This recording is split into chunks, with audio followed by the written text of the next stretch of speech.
for a hard block out or what? Yes. If you're going to be blocking yourself out of the clinic, you're going to have to go and talk to your group leader and get permission from him or her. And also you may have to go to your other faculty members that are teaching you your didactics, preclinical courses, things like that, and get them to sign off on the fact that you're going to be leaving as well. Okay? And usually a group practice coordinator should have those absence forms for you. Sometimes the appointment clerks do, but we're trying to centralize that to the group practice coordinators. Okay, if you can see that this is on the web, so this is something the school has built outside of Salud. And the way you find that is that you come here to your computer, go to the P drive,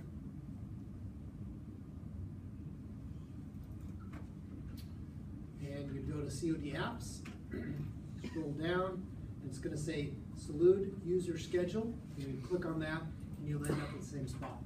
Okay? So there's a hyperlink in Salud that gets you to this, or you can go through the COD apps. Got it? And you all remember what the clinic is? It's the CMS screen.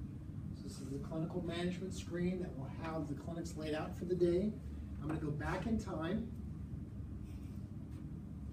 Now, the other thing you need to remember is that I can't go forward on this screen. I can't go days in advance. I can't go to tomorrow and see what's there. This only has today and historical information on it. Okay? You need to keep that in mind. So I'm going to go back to June. We're all in class together. Refresh that. There's the groups that we had. I can pop this open. I can pick one of you. Okay. And so these are all made up. This is all made up data.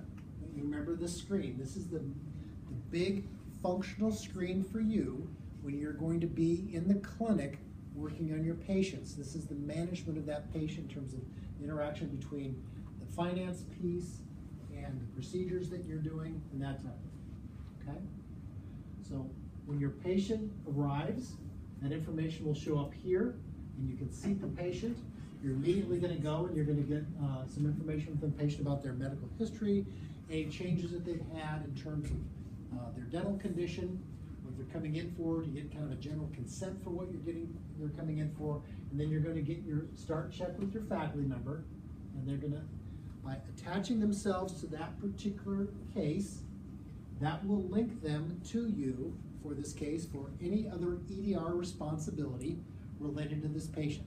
So when you write a progress note, and information is going to go to that particular faculty member that they've got to sign that note for you. Okay?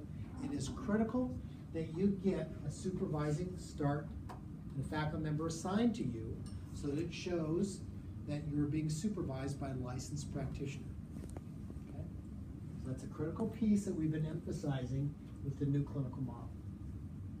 Up above you can see in blue that we've got the patient, and it means that that particular record is active. If you've got a series of 3 patients that day, they will be listed underneath here, and it's very easy to get into the wrong record. Just remember when it's highlighted in blue, that's the active record. Okay? The danger is if you're not in the active record and you're seeing this person and you happen to check on the one that's coming in at 3 o'clock, you may end up posting things to the wrong record, things like that. Okay? So it's critical you may understand which patient record you are in. Okay? Up above, you've got a horizontal bar, the edit, that'll turn on everything so you can start manipulating things on this particular screen. And you've got this tooth here, that's direct, that's a hot link that will get you to the EDR summary. Okay? So I'm just going to go to the EDR summary page. We'll come back.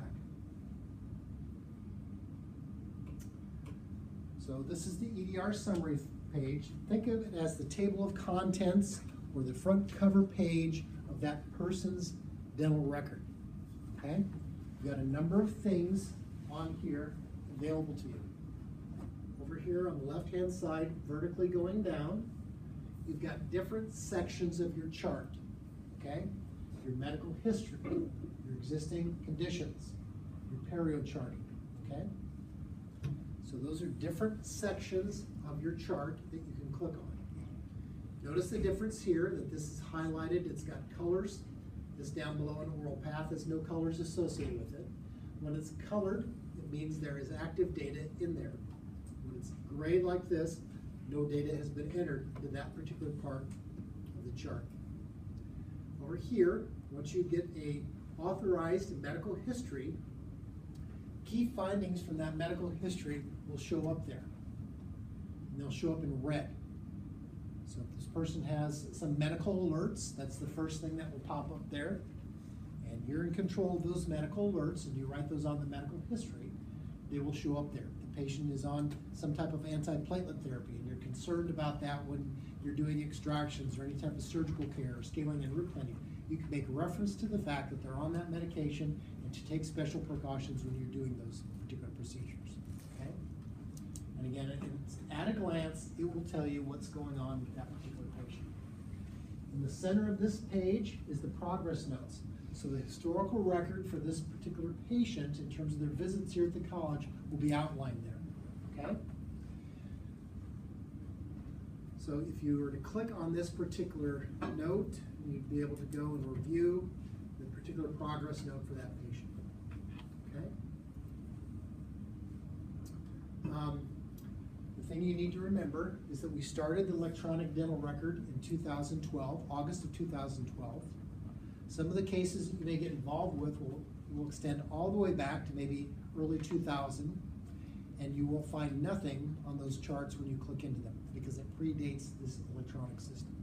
So August 2012 on, you should be able to click on those and find progress notes related to that patient's care.